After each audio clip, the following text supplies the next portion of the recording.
Sien van God, doen het nog een keer. Oh, Jesus, doen het weer. Oh, Jesus, doen het weer. Ja, hier die geslag moet Ons groet u elkeen weer in die wonderlike naam van ons Here Jesus Christus. En ek wil vir u sê baie dankie vir die saamkuier. Baie dankie dat u tyd spandeer en baie dankie vir die terugvoering wat u vir ons gee oor dit wat die Here vir elkeen van ons doen. Dit is so groot voorreg om vandag weer eens verder aan te gaan met die personeel hier by Salvation Army op Klapmuts. En dit is my voorreg om my Boeta aan u voor te stel. Ek gaan nie sy naam eers noem vandag nie. Hy moet homself aan u voorstel. Stel die kykers wie stem. Andries, goeiemôre en môre kykers. My naam is Johan. Ek is nou so 11 jaar verbonde aan Hesketh King Rehabilitasiesentrum. En hierdie is 'n roeping. Dis nie 'n werk nie. En die personeel wat saam met my werk is ook geroepe mense. Hulle is hier omdat hulle 'n passie het vir dit wat die Here in ons hart dra en dis hoekom die program staan ook op 3 bene. Ons emosionele gesondheid is belangrik, ons fisiese gesondheid is belangrik en dan is daar 'n geestelike komponent waaraan ons aandag gee. En al 3 hierdie komponente word aangespreek binne ons terapeutiese program wat 'n 9 weke program is en dit sluit in alle mense wat binne die grense van die Wes-Kaap woonagtig is welkom om aansoek te doen om na ons program toe te kom. Sommige van ons beddens is gesubsidieerd, ons het ook privaat beddens waar mense kan kom vir die 9 weke program. Johan sê gou vir my, ek het nou nie met Frankie voorheen gepraat daaroor nie, maar jy het nou iets aangeraak, die gesondheidskant. So, ek wil amper sê, is daar nie 'n dokter of 'n suster wat vir julle kan ook as 'n volonteer kom diens doen nie? Ja, as dit enigstens moontlik is, sal dit gaaf wees as ons sulke mense kan kry. Ons het vir alle groot behoefte aan mense in die psigiatriese afdeling, want baie van ons pasiënte wat ons opneem met psigiatriese uitdagings. Depressie, skizofrenie, is van die goed wat ons hier sien wat gebeur en die diagnoses waarmee mense inkom. En ongelukkig is dit so dat die openbare sektor is nie altyd toeganklik vir hierdie mense nie, weens die volumes wat daar is. En dit vertraag jou herstelproses, ongelukkig. So ja, dit sal gaaf wees as ons sulke mense kan kry wat vir ons daarmee kan help. Ook, ons het ook 'n behoefte aan mense uit die veld van arbeidsterapie, want ons sit met baie mense wat inkom wat miskien 'n fisiese gestremdheid het, maar dis as gevolg van 'n breindisfunksie. En hulle kan geleer word om op 'n ander manier te werk te gaan. Ons het ook baie ongeskoolde mense wat inkom, wat ook deur die arbeidsterapeute kan ondersteun word. So dis ons behoefte. As daar mense is wat 'n behoefte het om betrokke te raak, hier is 'n geleentheid vir jou, om in die veld van die Here te dien, maar ook in jou eie veld waar jy opgelei is, 'n professionele veld, 'n diens te kan lewer. Johan, jy het nou gesê, jy is so 11 jaar betrokke. Wat het jy gedoen voor die tyd?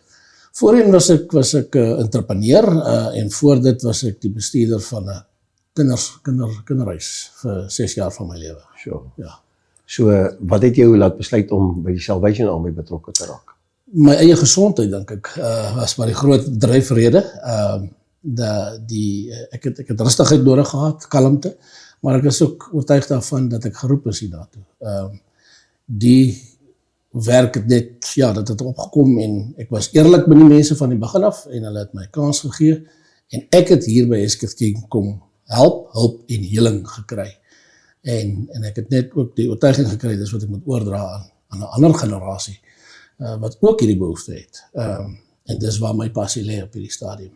Ja, ek het met dit wat ek nou so 'n bietjie te doen het, maar met gemeentelede en mense wat ou nader en omdat ons deel van Kruiskyk TV is daar mense wat jou bel en jy weet, ek het hier verby gery gereeld en nooit geweet, julle is eintlik 'n rehabilitasiesentrum nie. Jy weet, jy het gesien oor die Salvation Army, jy het gedink dis mense wat maar op straat is en 'n blyplekkie soek en so aan. Maar dit is my so belangrik en op hierdie stadium, ek weet Frank het gepraat, julle ry die mense na 'n kliniek toe. Yes, ja. So fisies wat 'n kliniek Stellenbosch of Stellenbosch kliniek, Stellenbosch hospitaal, ja, en dan vir ons psigiatriese pasiënte is ons afhanklik van Stikland hospitaal. Maar ja, dit is maar uitdaging vir ons, omdat ons in die plattelandse area lê. Ons is nie naby hierdie dienste nie. Hier is nie openbare vervoer nie, so jy kan nie mense sommer net op 'n bus sit nie. Ons moet maar self daarvoor instaan. En ons het ons brandstofrekening net vir kliniekbesoeke vir die jaar was oor die R62,000. En ons praat van 'n 15 kilometer rit een rigting, so dis nou 30 kilometer op 'n slag. Maar nou ja, dis die uitdagings wat ons het. Jy weet, nou besef ek nou, terwyl jy so praat, jy het nie manne wat basies 'n werktuigkundige wat permanent aangestel is nie. Ja. So tot daar is ook opsie. Yes, man, my boetie, jy wat so lief is om aan die motorkarre te kom werk, kom nou, en kom help jy Salvation Army, kom diens hulle voertuie, kom dit bietjie na. Hoeveel voertuie het julle tot julle beskikking? Ons het op die oomblik 4 as ek, ja, 4 voertuie. En 'n trekker. En 'n trekker. Ja, dan 'n trekker. Ons het groot grasperke wat moet gesny word. Ons het 'n sokkerveld vir die manne om hulle vrye tyd te bestee en hy dien ook as 'n cricketveld. En partymal sien ek die manne haal die rugbybal ook uit en dan word dit ook daar gespeel. Ons het 'n swembad waar ons hulle geleentheid gee om hulle vrye tyd te kan bestee onder toesig. Maar wat ek dalk vir die luisteraars of vir die kykers kan sê is dat as jou geliefde hiernatoe kom, gaan hy 'n ander persoon wees wanneer hy teruggaan. Omdat die Here in sy hart gewerk het aan die een kant, maar ook omdat die Salvation Army met hom gewerk het, want ons het so 'n bietjie 'n weermagstyl hierso. Hulle moet byvoorbeeld roukol staan in die oggend om seker te maak almal is hier, almal is gesond. Maar die rede vir roukol is dissipline. As daar 'n klok gelei word, moet jy daar wees. Jy moet klas bywoon, jy moet daar wees. Jy mag net afgeboek word deur die suster om nie klas by te woon nie.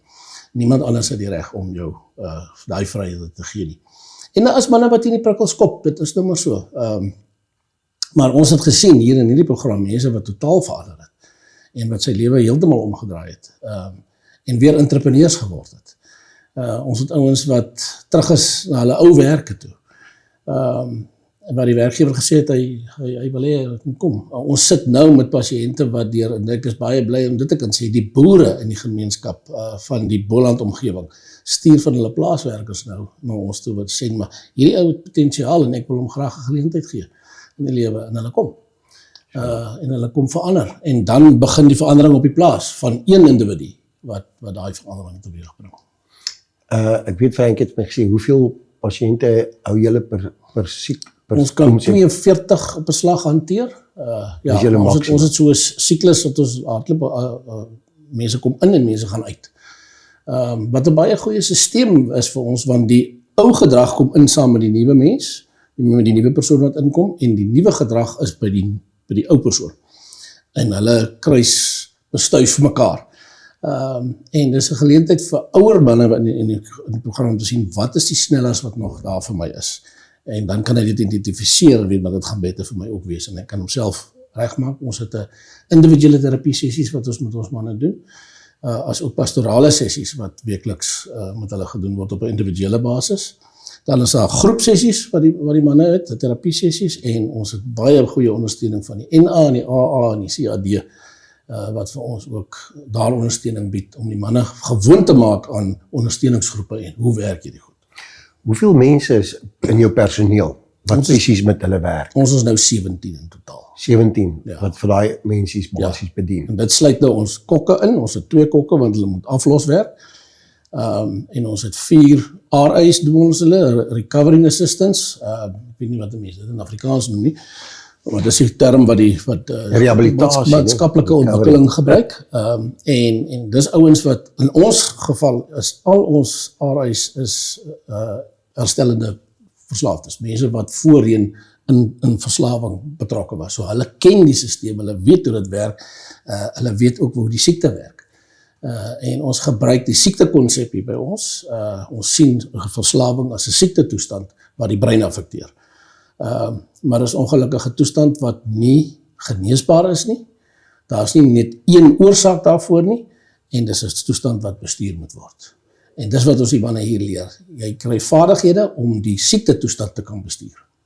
Johan, nou wil ek jou iets anders vra, en dit is, baie keer dan weet die familie nie, die persoon raak verslaaf of raak betrokke by dwelms. Ja. Is daar tekens wat die familie na kan kyk, wat hulle kan agterkom? Ja, jy kan gaan kyk na die manier waarop die persoon praat met jou. Nie-verbale kommunikasie, gewoonlik is die oë op die grond, wil nie direk met jou gesels nie. Die broek begin afsak grond toe, is nie meer netjies nie, higiëne is nie meer op standaard nie, vloektaal begin al hoe sterker na vore kom, aggressie kom na vore, en dan snaakse tye van die dag of nag is die man nie by die huis nie.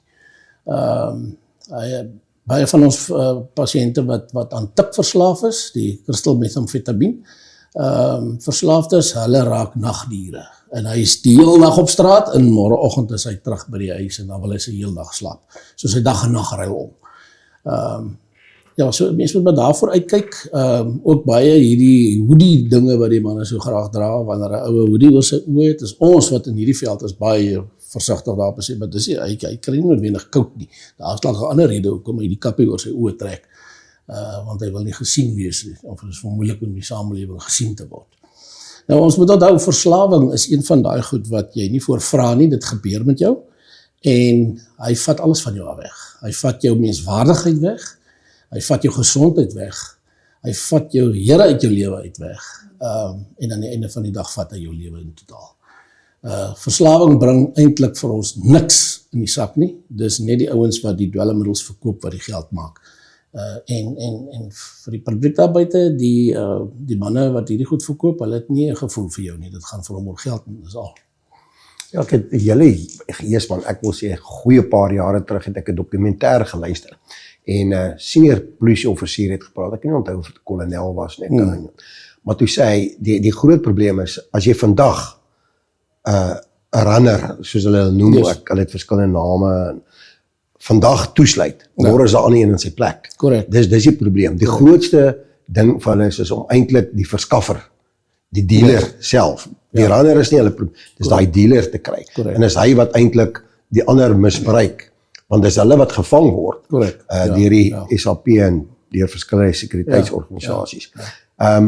Julle het nog nooit een gekry wat sterfte gehad hierdie, of het julle al?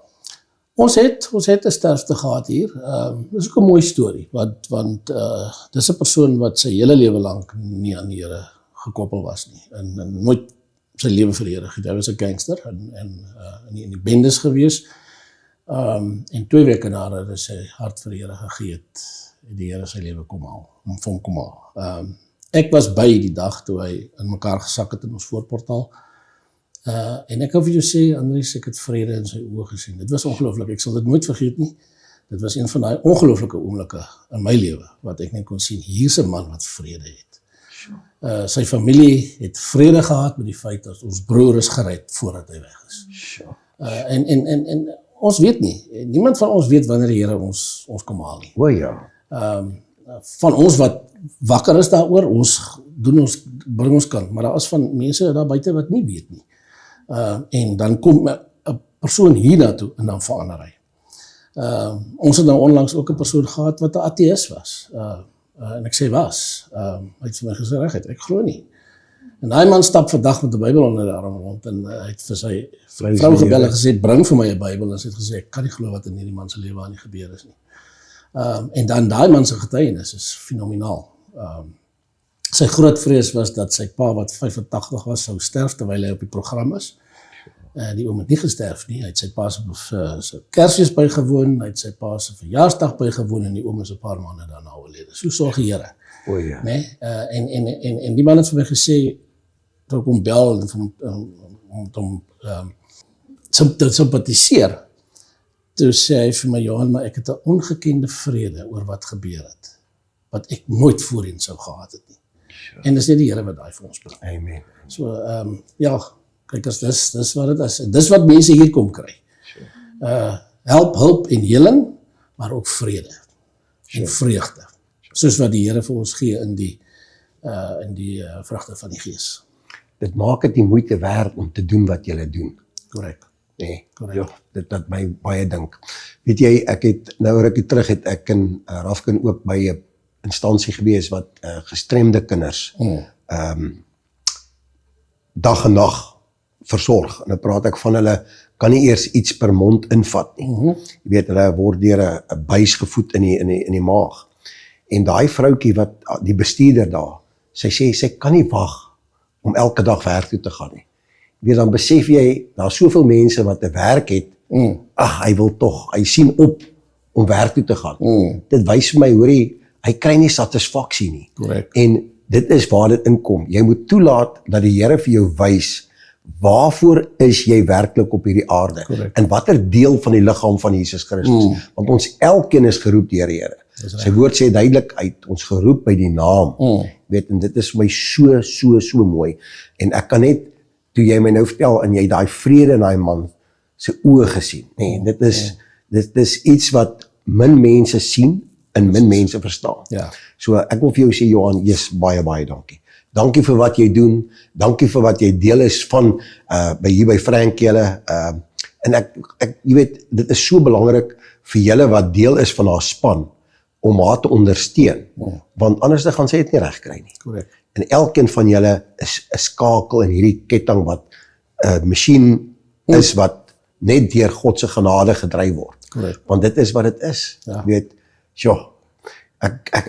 ek wil amper sê, ek kan nie ophou om te vir sê, Johan, vertel my meer van hierdie mense wat gerehabiliteer is, 'n getuienis, want dit is waaroor dit gaan. Jy weet, as jy vanaand as jy sien 'n ateïs wat hier was, by die aangekom het en so as mense julle kontak, ek het nie vir Frankie daai vraag gevra nie.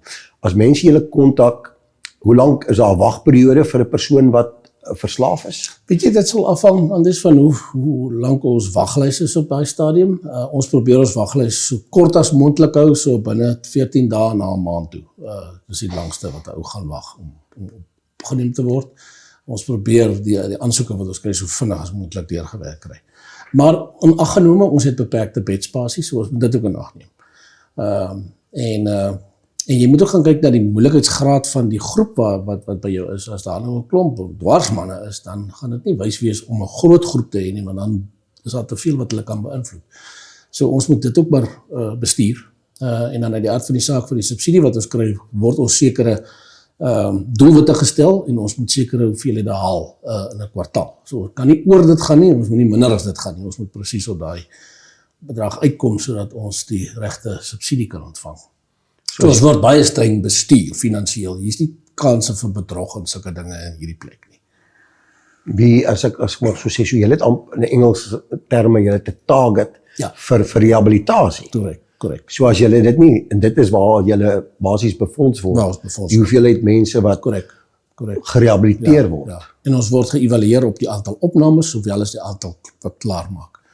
Beide daai twee kategorieë tel. Sit jy nogal 'n bietjie na die vuur om hierdie goed bymekaar te hou. Maar ek het 'n ongelooflike span saam met Frankie en sonder hulle sou ons dit nie hierdie waar hierdie drif getrek kry nie. En ons grootste spanleier is in die hemel. Amen. Ja, hy kyk neer.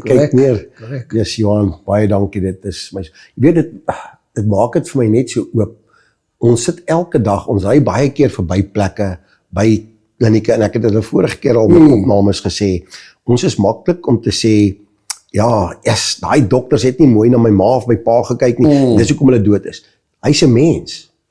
Korrek. Hy is 'n mens, hy kan ook foute maak. En as dit jou tyd is jou tyd. Vanoggend, terwyl ek en my vrou ons stilte tyd hou, bid ek dit, en ek sê, Here, wat 'n voorreg, dat ons vanmôre nog kon opstaan. Ja. Weet, daar's soveel mense wat gister opgestaan het, maar die volgende dag toe hy die tydelike met die ewige bewus.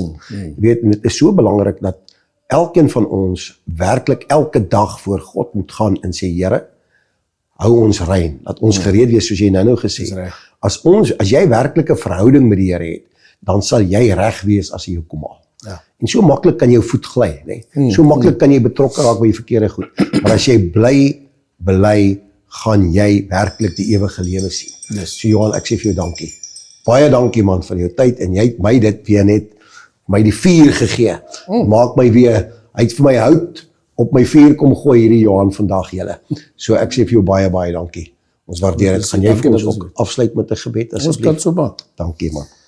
Hemelse Vader, ons sê vir U baie dankie vir die geleentheid wat ons gegee word om op hierdie platform ook te kan getuig van U. En om ook U woord uit te dra en U naam uit te dra. En Here, hierdie hele program, Heskes King Rehabilitasie Sentrum, Salvation Army, is in U hande. En U het vir 78, 79 jaar, het U vir ons gedra. En ons glo dat dit gaan nog vorentoe so gebeur. Ons glo ook dat U harte sal aanraak deur dit wat vandag hier gesê was. En wat mense hier gehoor het oor ons. En dat mense nuuskierig gaan raak en gaan kom kuier. Dis nog 'n plek in die Kaap wat besoekers kan kom besoek. Ons wil nie net hê nie, ons gee ook terug aan die gemeenskap. En wat gee ons terug? 'n Gesonde persoon wat 'n ware ambassadeur van hierdie organisasie kan wees, maar ook van U en van die verandering wat U in sy lewe gebring het. Ons gee 'n pa terug vir kinders. Ons gee 'n man terug vir 'n vrou. Ons gee 'n man terug aan die samelewing wat sy ware man wees kan uitvoer, soos wat U dit vir ons in die Bybel voorhou. Ons dankie daarvoor. Amen. Halleluja. Of jy sê baie dankie vir die saamkuier, tot volgende keer, totsiens. O Jesus, doen dit weer. O Jesus, doen dit weer. Ja, hierdie geslag moet erken dat U regeer, siel van God.